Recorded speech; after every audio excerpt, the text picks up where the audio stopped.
చూస్ country delight, live better. ఇప్పుడే country delight app ని download చేసుకోండి.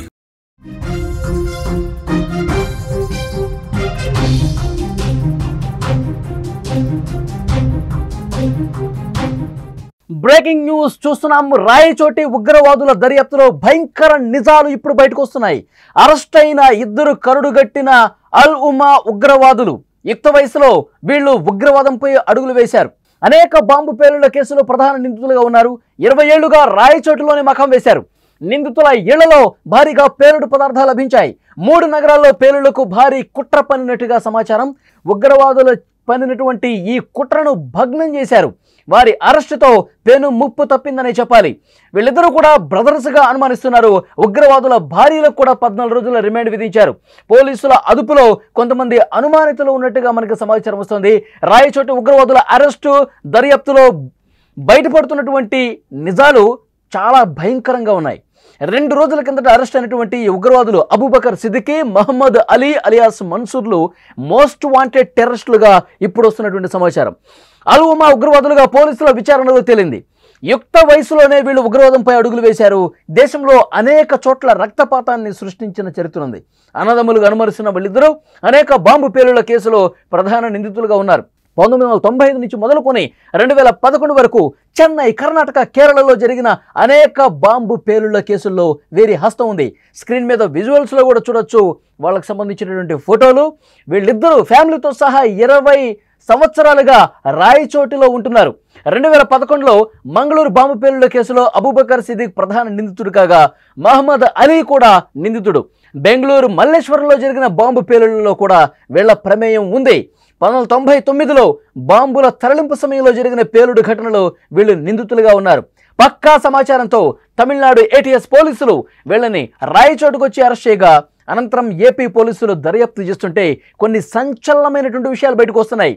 ఆ వివరాలను DIG కోయ ప్రవీణ్ మీడియాకు కూడా వివరించారు. DIG కోయ ప్రవీణ్ చాలా స్పష్టంగా వీళ్ళకి సంబంధించినటువంటి సమాచారం పూర్తిగా ఏదైతే దర్యాప్తులో బయటకు వస్తుందో వీళ్ళ చరిత్ర, వీళ్ళు ఏ విధంగా ప్లాన్లు చేస్తున్నారు, వీళ్ళు గతంలో ఎక్కడెక్కడ బాంబు పేలుళ్లకు పాల్పడ్డారు, అసలు వీళ్ళ ఇంట్లో ఎలాంటి సామాన్లు దొరికాయి, బాంబుల తయారీకి ఉపయోగించినటువంటి ఐటమ్స్ ఏం కనిపించాయి, ఇవన్నీ కూడా దర్యాప్తులో బయటకు వస్తుంటే పోలీసులు షాక్ అయిపోతున్నారు. నిజానికి ఒక పెను ప్రమాదం నుంచి తప్పించారని చెప్పాలి.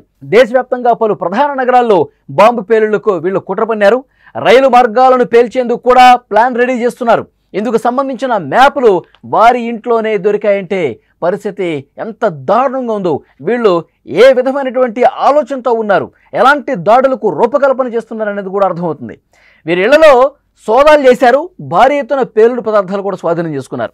ఈ సోదాల్లో ఫ్యూయల్ ఆయిల్తో కలిపిన అమోనియం నైట్రేట్, ఇంప్రొవైజ్డ్ ఎక్స్ప్లోజివ్, తర్వాత PETNతో నిండి ఉండే బాంబు, 20 కేజీల సూట్ కేసులో మరొక సూట్ కేసు ఏమో IED ఉంది, ఒక బాక్సు IED, తర్వాత గన్ పౌడర్లు లభించాయి, కొడవళ్ళు, టైమర్ల కోసం గడియార యంత్రాలు, ఫుల్ స్విచ్లు, అలాగే ప్రెషర్ స్విచ్లు, స్పీడ్ కంట్రోలర్స్, గ్యాస్ ట్యూబ్ అరెస్టర్లు, పేలుళ్ల సమయంలో గాయాలయ్యేందుకు ఉపయోగించే బాల్ బేరింగ్స్, నట్లు, బోల్ట్లు, బైనాక్యులర్లు, వాకీటాకీలు, రేడియో పరికరాలు, మొబైల్ ఫోన్లు, 2 ల్యాప్టాప్లు, కోడింగ్ పుస్తకాలు, చెక్ పుస్తకాలు, PETNతో నిండి ఉండే బాంబు, గన్ పౌడర్లు, డ్యాగర్లు, కొడవళ్ళు, ఇలా ఏవైతే బాంబుల తయారీకి ఉపయోగిస్తారో అనేక చోట్ల గతంలో బాంబు పేలుళ్లు జరిగినాయి. ఇలాంటి సామాగ్రితోనే అతి భయంకరమైనటువంటి పేలుళ్లకు పాల్పడ్డ పరిస్థితుంది.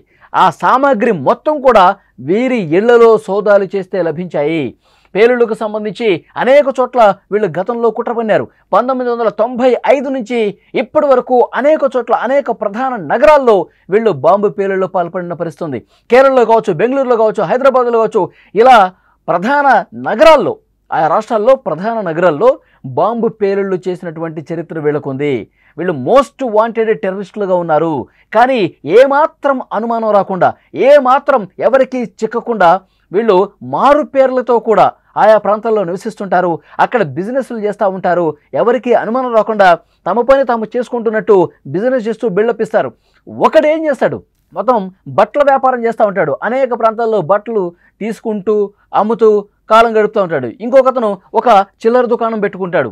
అంటే అక్కడ స్థానిక ప్రజానీకంతో మమేకమైపోయి సంవత్సరాలు ఎవరికి అనుమానం రాకుండా వాళ్ళ పనులు వాళ్ళు చేసుకుంటున్నట్టు కనిపిస్తూ అంతర్గతంగా ఏం చేస్తున్నారు, ఇంట్లో ఉండి ఈ విధమైనటువంటి పేలుళ్లకు సంబంధించినటువంటి పరికరాలన్నీ సిద్ధం చేసుకోవటం, పేలుళ్ళు ఎక్కడ చేయాలి, ఏ సమయంలో చేయాలి, ఏ నగరంలో చేయాలి, ఇవన్నీ కూడా పైనుంచి వాళ్ళకి డైరెక్షన్ వస్తూ ఉంటుంది. అది పాకిస్తాన్ నుంచి రావచ్చు, దుబాయ్ నుంచి రావచ్చు, ఆఫ్ఘనిస్తాన్ నుంచి రావచ్చు. సో ఉగ్రవాదాన్ని ప్రేరేపించేటువంటి శక్తులు బయట నుంచి వీళ్ళకి డైరెక్షన్ ఇస్తూ ఉంటారు. దానికి అనుగుణంగా వీళ్ళు ఈ విధమైనటువంటి బాంబు పేలుళ్ల తయారీ, ఈ బాంబులు ఒకవైపు తయారు చేస్తూ ఏ ఏ సిటీస్లో ఎట్లా బాంబు పేలుళ్ళు చేయాలి, జనాలు రద్దీగా ఉండే ప్రాంతాలేంటి, ఇవన్నీ కూడా ముందుగా ఒక భారీ ప్లాన్తో వీళ్ళు పేలుళ్లకు పాల్పడుతున్నట్టుగా సమాచారం వస్తుంది. స్క్రీన్లో విజువల్స్ మీరు చూస్తూ ఉన్నారు. గతంలో ఏవైతే బాంబు పేలుళ్లకు సంబంధించి వాళ్ళ అరెస్టులు జరిగాయో, బాంబు పేలుళ్లకు ఎలాంటి పరికరాలు ఉపయోగించారో అవన్నీ కూడా స్వాధీనపరుచుకుని పూర్తి స్థాయిలో దర్యాప్తు చేస్తున్నటువంటి పరిస్థితి ఉంది.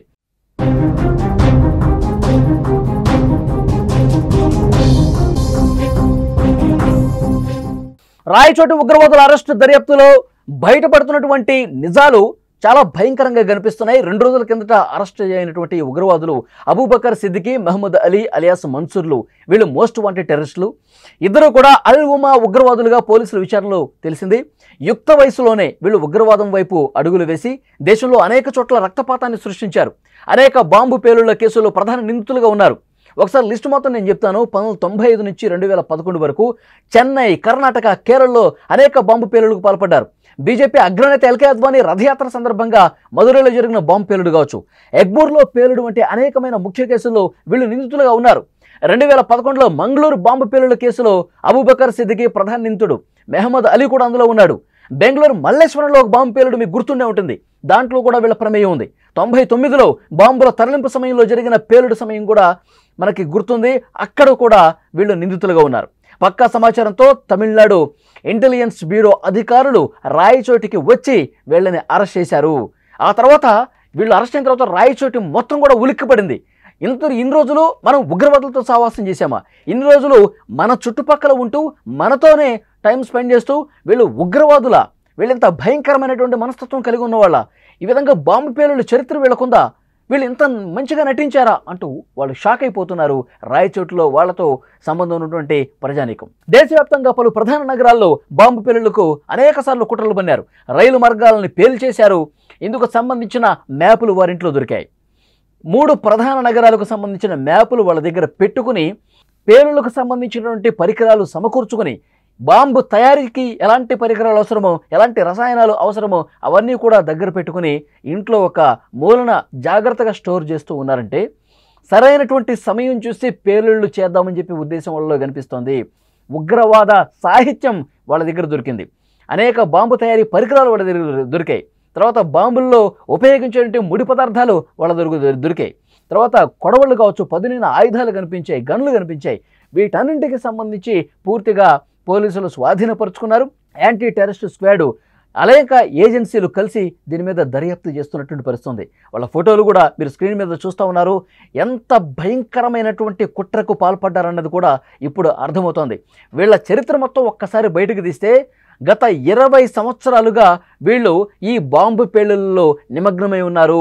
ఉగ్రవాదం వైపు యుక్త వయసులోనే అడుగులు వేసి దేశంలో అనేక చోట్ల బాంబు పేలుళ్లు చేస్తూ పేర్లు మార్చుకుంటూ అనేక రాష్ట్రాల్లో మకాం వేసి ఎవ్వరికీ అనుమానం లేకుండా పేర్లు మార్చుకుంటూ ఇంట్లో వీళ్ళు బాంబు తయారీకి, ఉగ్రవాదం వైపు ఏ విధంగా ఎక్కడెక్కడ పేలుడు జరగాలని చెప్పి వ్యూహ రచన చేస్తూ ఉన్నారంటే వీళ్ళ మైండ్ సెట్ ఎంత దారుణంగా కలుషితం అయిపోయింది. ఉగ్రవాదం వైపు మళ్ళీ మన దేశంలో ఉంటూ, మన దేశ గాలి పీలుస్తూ, మన దేశ తిండి తింటూ, మన దేశం మీద వాళ్ళు జీవిస్తూ ఈ విధంగా మన దేశ పౌరుల్ని పొట్టన పెట్టుకుంటున్నారు. అనేక కేసులు వీళ్ళ మీద ఉన్నాయి.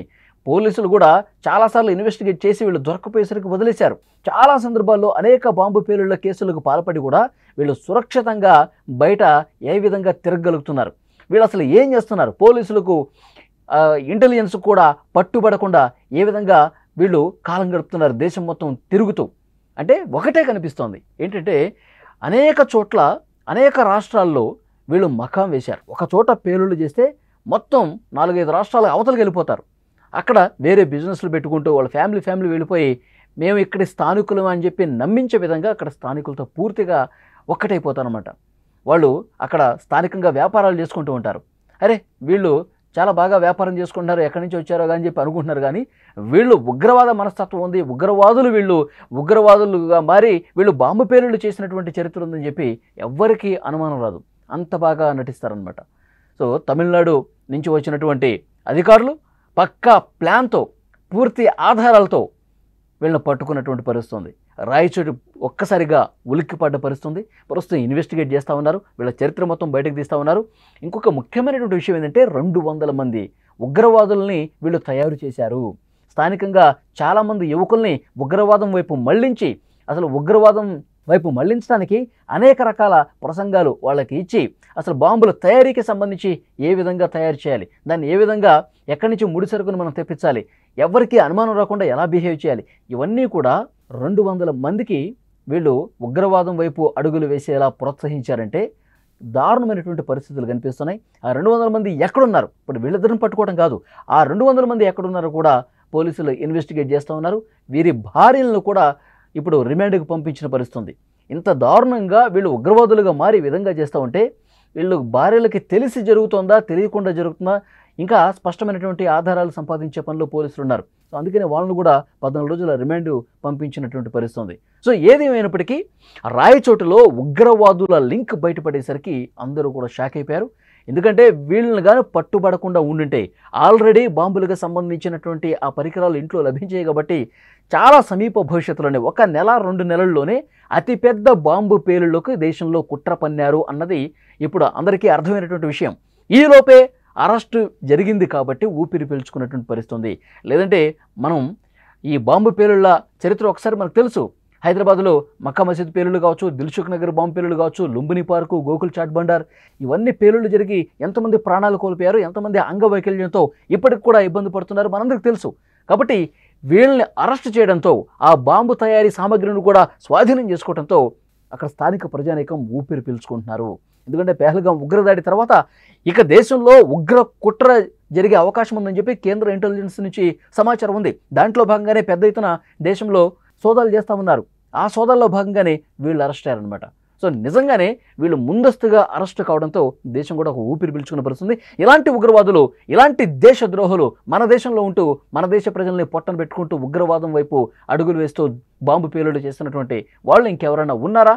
నిశ్చితంగా పోలీసులు కూడా గమనిస్తున్నారు. దేశవ్యాప్తంగా ఈ సోదాలు అనేవి కొనసాగుతూనే ఉన్నాయి.